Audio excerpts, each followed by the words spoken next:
Hi friends, welcome back to our channel. ఈరోజు మన కిచెన్లో అబ్బబ్బా మళ్ళీ ఉప్మా అనేవాళ్ళు ఇలా టేస్టీగా ఉండే ఒంగోలు ఫేమస్ గంగాలం ఉప్మా అండి ఎలా చేయాలో చూపించబోతున్నానండి. చాలా చాలా టేస్టీగా ఉంటుందండి. 100 సంవత్సరాల చరిత్ర ఉందండి. ఈ ఉప్మాకి చాలా ఫేమస్ అండి. ఒంగోలు వచ్చినప్పుడు ఈ ఉప్మాని తినకుండా వెళ్ళరండి. అంత టేస్టీగా కమ్మగా చాలా చాలా బాగుంటుందండి. దానికి కాంబినేషన్గా ఈ చట్నీ అయితే సూపర్ టేస్టీగా ఉంటుందండి. తిన్న కొద్దీ తినాలనిపిస్తుందండి. ఉప్మా వద్దు అన్న వాళ్ళు కూడా ఇలా చేసి పెడితే మళ్ళీ మళ్ళీ కావాలి అంటారండి. అంత టేస్టీగా చాలా చాలా బాగుంటుంది. మరి ఇక ఏమాత్రం ఆలస్యం చేయకుండా చాలా టేస్టీగా కమ్మగా ఉండే ఈ 100 సంవత్సరాల ఫేమస్ అయిన ఉప్మాని ఎలా చేయాలో చూద్దాం రండి. ముందుగా చట్నీ రెడీ చేసుకుందామండి. స్టవ్ మీద ప్యాన్ పెట్టుకొని దాంట్లో ఒక హాఫ్ కప్పు పల్లీలు వేసుకోవాలండి. పల్లీలను ఇలా బాగా వేయించుకోవాలండి. ఫ్లేమ్ని మీడియంలో ఉంచి మాత్రమే ఇలా బాగా ఫ్రై చేసుకోవాలండి. చాలా టేస్టీగా ఉంటుందండి ఈ చట్నీ అయితే. ఇప్పుడు దీంట్లో కరివేపాకు ఆకులు వేసుకోవాలండి. ఒక 9 నుంచి 10 దాకా వేసుకోవాలి. దీన్ని కూడా దీనితో పాటు ఫ్రై చేసుకోవాలండి. ఒక 3-4 పచ్చిమిరపకాయలు వేసుకోవాలి. మీ టేస్ట్ని బట్టి యాడ్ చేసుకోండి. ఒకవేళ మీరు కారం ఎక్కువ తింటే ఎక్కువైనా యాడ్ చేసుకోవాలి. ఇప్పుడు దీంట్లో ఒక టీ స్పూన్ దాకా నూనె వేసుకోవాలండి. వేసుకొని ఇలా బాగా మిక్స్ చేసుకోవాలి. మీరు కావాలంటే దీంట్లో ఎండు మిరపకాయలైనా వేసుకొని చేసుకోవచ్చండి పచ్చిమిరపకాయల ప్లేస్లో. ఇప్పుడు దీంట్లో కొన్ని పుదీనా ఆకులు వేసుకొని ఇలా బాగా ఫ్రై చేసుకోవాలి. అదే మీరు ఎండు మిరపకాయలు వేసుకుంటే మీకు ఎర్రగా అవుతుందండి చట్నీ. పచ్చిమిరపకాయలు వేసుకున్నాను. పావు కప్పు పుట్నాల పప్పు, చట్నీ పప్పు అంటారు కదండి, ఆ పావు కప్పు వేసుకోవాలండి. వేసుకొని ఇది వేసిన తర్వాత ఒక 2 నుంచి 3 నిమిషాలు మాత్రమే ఇలా ఫ్రై చేసుకోవాలండి. ఇప్పుడు దీంట్లో పచ్చి కొబ్బరి పావు కప్పు వేసుకోవాలండి. ఇలా ముక్కలుగా కట్ వేసుకొని దీన్ని కూడా ఒక 2-3 సార్లు ఇలా బాగా మిక్స్ చేసుకోవాలి. ఇప్పుడు ఇలా బాగా మిక్స్ చేసుకున్న తర్వాత ఇప్పుడు స్టవ్ ఆఫ్ చేసుకొని పూర్తిగా చల్లారించుకోవాలి.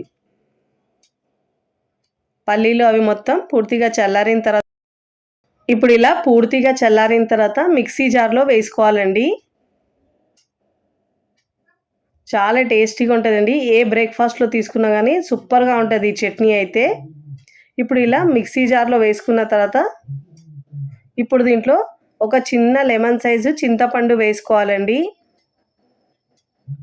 ఇప్పుడు వేసుకున్న తర్వాత రుచికి సరిపోయినంత ఉప్పు వేసుకోవాలండి. వెల్లుల్లి ఒక 4 నుంచి 5 పొట్టు తీసి వేసుకోవాలి. కొద్దిగా వాటర్ వేసుకొని వీలైనంత వరకు మెత్తగా గ్రైండ్ చేసుకోవాలి. మెత్తగా అంటే మరీ మెత్తగా కాకుండా కాస్త బరకగా గ్రైండ్ చేసుకోవాలండి. చాలా టేస్టీగా ఉంటుందండి ఈ చట్నీ అయితే. ఇప్పుడు ఈ చట్నీని మనం ఒక బౌల్లోకి తీసుకోవాలి. చూడండి ఇలా ఉండాలి కన్సిస్టెన్సీ. ఇప్పుడు మనం ఈ చట్నీని మనం పోపు పెట్టుకోవాలండి. ముందుగా మనం ఈ చట్నీని ఒక బౌల్లోకి వేసుకోవాలి. చాలా సింపుల్గా చేసుకోవచ్చండి. చాలా తక్కువ టైంలో మనం ఈజీగా రెడీ చేసుకోవచ్చు. ఈ చట్నీ అయితే కమ్మగా ఉంటుందండి. ఇప్పుడు అదే మిక్సీ జార్ కడిగి ఒక హాఫ్ కప్పు దాకా వాటర్ వేసుకోవాలండి. కన్సిస్టెన్సీ మీ చట్నీని బట్టి యాడ్ చేసుకోవాలి వాటర్. ఇప్పుడు చట్నీకి పోపు పెట్టుకుందామండి. స్టవ్ మీద ప్యాన్ పెట్టుకొని ఒక 2 టీ స్పూన్ల ఆయిల్ వేసుకోవాలండి. ఇప్పుడు దీంట్లో ఆయిల్ వేడైన తర్వాత హాఫ్ టీ స్పూన్ జీలకర్ర, హాఫ్ టీ స్పూన్ ఆవాలు వేసుకోవాలండి. ఇలా ఆవాల జీలకర్ర చిటపటలాడుతూ మంచిగా ఫ్రై అయిన తర్వాత ఇప్పుడు దీంట్లో మినపప్పు వేసుకోవాలండి. ఒక టీ స్పూన్ దాకా. ఎండుమిరపకాయలు ఒక 2 నుంచి 3 తుంచి వేసుకోవాలండి. ఇప్పుడు ఒకసారి ఇలా బాగా మిక్స్ చేసుకోవాలి. ఇప్పుడు నేను ఒక 6-7 దాకా కరివేపాకు ఆకులు వేసుకోవాలండి. వేసుకొని ఇలా 2 నిమిషాల పాటు ఇలా బాగా మిక్స్ చేసుకోవాలి. ఇప్పుడు ఇలా బాగా మిక్స్ చేసుకున్న తర్వాత ఒక పావు టీ స్పూన్ పసుపు వేసుకోవాలండి. ఇష్టం లేని వాళ్ళు స్కిప్ చేసినా పర్వాలేదు. ఇలా పావు టీ స్పూన్ వేసుకొని ఒకసారి బాగా మిక్స్ చేసుకొని స్టవ్ ఆఫ్ చేసుకోవాలండి. ఎక్కువసేపు ఉంచితే మనకు పసుపు మాడిపోతుందండి. ఇప్పుడు ముందుగా రెడీ చేసుకున్న చట్నీలోకి పోపును వేసుకొని ఒకసారి బాగా మిక్స్ చేసుకోవాలి. ఏ బ్రేక్ఫాస్ట్లోకైనా చాలా టేస్టీగా ఉంటుందండి ఈ చట్నీ అయితే. ఇప్పుడు చట్నీ రెడీ అయింది కదండి. ఇప్పుడు మనము ఉప్మాని రెడీ చేసుకుందాము. స్టవ్ మీద ఇలా గిన్నె పెట్టుకొని దాంట్లో 6 కప్పుల వాటర్ తీసుకోవాలండి. ఇక్కడ నేను 1.5 కప్పుల ఉప్మా రవ్వ తీసుకుంటున్నాను కాబట్టి 6 కప్పుల వాటర్ తీసుకొని ఇలా వేడి చేసుకోవాలండి. మీరు కావాలంటే ఉప్మా ఫ్రై చేసుకున్న తర్వాత డైరెక్ట్ అయినా వాటర్ వేసుకోవచ్చండి. ఇప్పుడు వేరొక స్టవ్ మీద వాటర్ని వేడి అవ్వడానికి పెట్టుకున్నానండి. ఇక్కడ ఇంకో స్టవ్ మీద ప్యాన్ పెట్టుకొని ఒక 2 టీ స్పూన్ల నెయ్యి వేసుకోవాలండి. నెయ్యి ఫ్లేవర్ చాలా బాగుంటుందండి ఉప్మాకైతే. ఇలా నెయ్యి వేడైన తర్వాత ఇక్కడ నేను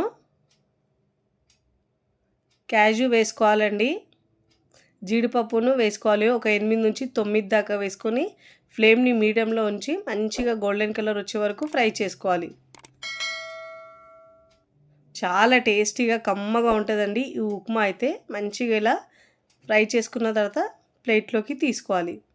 ఇప్పుడు ఇదే ప్యాన్లో ఒక 2 టీ స్పూన్ల ఆయిల్ వేసుకోవాలండి.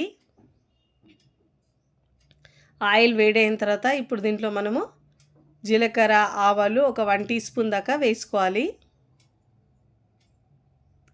చాలా టేస్టీగా కమ్మగా ఇంకా సూపర్గా ఉంటుందండి ఈ ఉప్మా అయితే.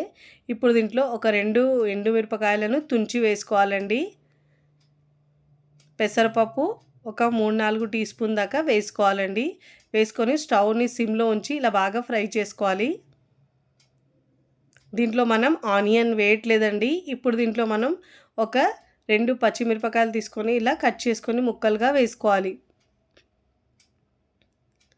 మీరు కారాన్ని బట్టి యాడ్ చేసుకోండి. ఇప్పుడు దీంట్లో కరివేపాకు ఆకులు వేసుకోవాలండి, ఒక పిడికెడు దాకా.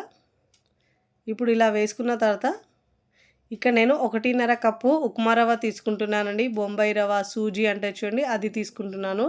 ఇప్పుడు ఫ్లేమ్ని సిమ్లో ఉంచి మంచిగా ఫ్రై చేసుకోవాలండి. అప్పుడే మనకు టేస్ట్ చాలా బాగా వస్తుంది ఉప్మాకు. ఫస్ట్ టైం నా ఛానల్ చూస్తున్న వాళ్ళు ప్లీజ్ నా ఛానల్ని సబ్స్క్రైబ్ చేసుకోండి, లైక్ చేయండి, పక్కనున్న బెల్ ఐకాన్ని ప్రెస్ చేయండి. ఇలా ప్రెస్ చేయడం వల్ల నేను పెట్టే వీడియో నోటిఫికేషన్ ముందుగా మీ హోమ్ పేజ్కి వస్తాయండి. ఇలా ఫ్లేమ్ని సిమ్లో ఉంచి మంచిగా ఒక 3-4 నిమిషాల పాటు ఫ్రై చేసుకోవాలండి.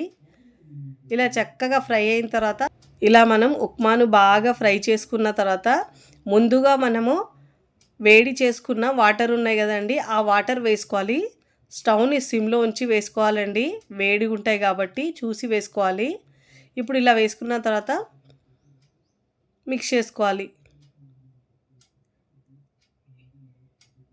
ఇప్పుడు ఇలా బాగా మిక్స్ చేసుకున్న తర్వాత రుచికి సరిపోయినంత ఉప్పు వేసుకోవాలండి. ఉప్పు వేసుకొని ఇలా బాగా మిక్స్ చేసుకొని ఇప్పుడు ముందుగా ఫ్రై చేసి పెట్టుకున్న జీడిపప్పును వేసుకొని ఒకసారి ఇలా బాగా మిక్స్ చేసుకోవాలండి. ఇప్పుడు ఇలా బాగా మిక్స్ చేసుకొని స్టవ్ ఆఫ్ చేసుకొని పక్కకు దించుకోవాలండి. సర్వింగ్ ప్లేట్లో సర్వ్ చేసుకోవాలండి. చూస్తుంటేనే ఎప్పుడెప్పుడు తినాలనిపించేలా చాలా టేస్టీగా ఉంటుందండి. ఇది కాస్త జారుగా ఉంటుంది, చల్లారిన తర్వాత కాస్త గట్టిగా అవుతుందండి. తిన్నా కొద్దీ తినాలనిపిస్తుందండి. అబ్బా మళ్ళీ ఉప్మా అనేవాళ్ళు కూడా ఇలా చేసి పెడితే చాలా ఇష్టంగా తింటారండి. చాలా ఫేమస్ అండి. 100 సంవత్సరాలు గల ఈ ఉప్మా అయితే అక్కడ ఫేమస్ అండి. ఒంగోలు వెళ్ళినప్పుడు ఒక్కసారి తినండి, చాలా టేస్టీగా కమ్మగా ఉంటుంది. దానికి ఈ కాంబినేషన్గా చట్నీ తీసుకుంటే సూపర్గా ఉంటుందండి. మీరు కూడా తప్పకుండా ఈ ఎంతో ఫేమస్ అయిన ఒంగోలు ఉప్మాను ఒక్కసారి ట్రై చేయండి. ట్రై చేసి ఎలా కుదిరిందో నాకు కామెంట్ ద్వారా తెలియచేయండి. చాలా టేస్టీగా కమ్మగా ఉండేయండి ఉప్మా. ఎప్పుడు ఒకే రకం ఉప్మా కాకుండా ఒక్కసారి ఇలా జారుగా ఉప్మా చేయండి, చాలా చాలా బాగుంటుందండి. వీడియో నచ్చితే లైక్ చేయండి, ఫ్రెండ్స్ ఫ్యామిలీకి షేర్ చేయండి. మరికొన్ని టేస్టీ సింపుల్ క్విక్ రెసిపీస్ కోసం టీ కిచెన్ని సబ్స్క్రైబ్ చేసుకోండి. Thanks for watching.